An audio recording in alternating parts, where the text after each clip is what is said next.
It is estimated that over 50,000 American revolutionaries were killed or injured throughout the course of the Revolutionary War. It was the sixth most devastating war for America. In the end, however, the colonists did manage to gain their freedom. First of all, the Revolutionary War did not just appear out of nowhere. The constant stream of new laws without any say from the colonists angered them, which contributed to the start of the war. Also, after the French and Indian War, the British government decided to obtain more from the colonies because they had lost a lot of money during this conflict. The colonies were pounded with larger taxes without any people representing them in Britain. This conflict was a contribution to the Boston Tea Party. In retaliation, the British passed many harsh acts which were created to bring the colonies back into submission of the king. The colonists fought against the British in the American Revolutionary War, which lasted from 1775 until 1783. The colonists fought for the right to be a separate country from Britain. The British declared war once the colonists issued the Declaration of Independence. After that came many years of war. In the end, the British and the colonists both signed a treaty to officially show their freedom. But until then, war and rebellions were constant. The Revolutionary War showed other countries that they have the right to rebel against unfair topics. This war has also helped the United States from making similar mistakes that they made in that war. The colonists fought for the right to be free from British control.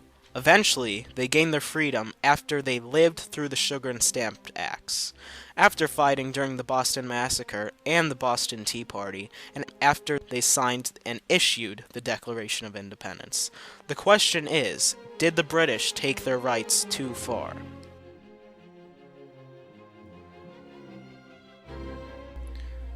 Leading up to the Revolutionary War, the British sent out two major acts that put taxes on products that the colonists bought regularly. They were called the Sugar Act and the Stamp Act. The Sugar Act of 1764 taxed non-British supplies, including coffee, wine, and sugar. The Stamp Act of 1765 taxed all printed papers, including playing cards and newspapers.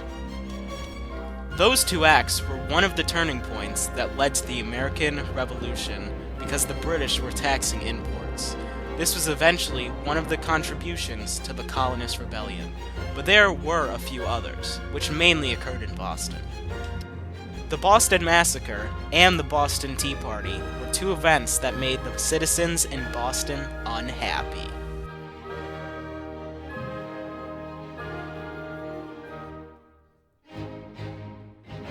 The Boston Massacre was an event on March 5, 1770, when a large group of citizens began to form outside the British soldiers' house and confronted the outnumbered soldiers. A fight broke out, killing 5 colonists. It might not have even happened if the British troops did not go to Boston. It made Americans who were already angry with the British even angrier.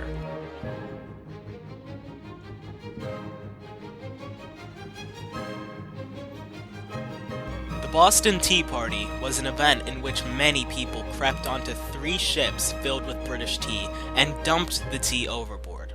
A quote by an eyewitness and participant named George Hughes states, "We then were ordered by our commander to open the hatches and take out all the chests of tea and throw them overboard. And we immediately proceeded to execute his orders, first cutting and splitting the chests with our tomahawks, so as thoroughly to expose them to the effects of the water." The Boston Tea Party was like a rebellion against the British and their tax rules. However, the rebellion was not official until 1776. July 4th, 1776. This was the day when the Declaration of Independence was officially signed and issued. This was the official document that declared freedom from the British. Signing the Declaration of Independence was like taking an immense step into the unknown, because once the contract was approved of, there was no going back. After the Declaration of Independence was signed, the British government had no right to try to control the United States, but they still tried to control the colonists anyway. When the British found out about the colonists and they realized that the colonists had officially declared freedom, they sent troops into the United States, starting a hard time for every single colonist.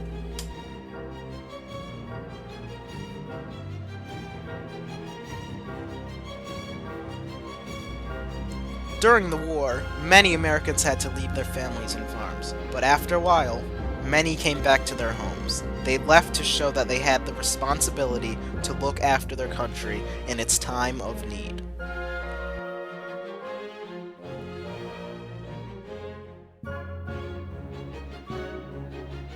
One very significant general who showed that the colonists had the right to be free was General George Washington.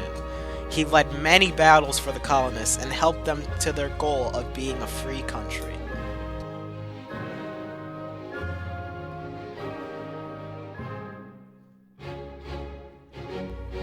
Some people may say that the colonists shouldn't have rebelled because they used to be British themselves. Also, the British gave the colonists supplies they needed to survive, like food, transportation, and more. The British also protected the colonists during the French and Indian War. Therefore, some say the British did in fact have the right to tax and control the colonists. However, the colonists clearly showed that they wanted to be a free country when they sailed to North America.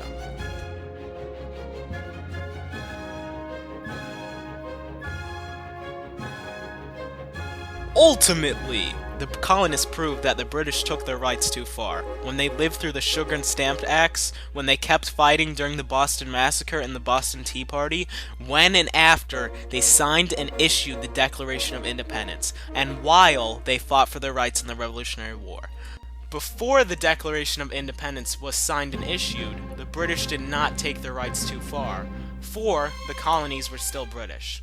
However, once the Declaration of Independence was signed, the colonies became a free country, and the British could not intervene with the colonies. Overall, however, the British did take their rights too far, because the colonies became a free, separate country. The soldiers, the nurses, and even the farmers of the colonies fulfilled their rights by rebelling against the British during this war. They all proved that even though about 50,000 colonists lost their lives while fighting for freedom, every single person helped bring their country the rights they deserved.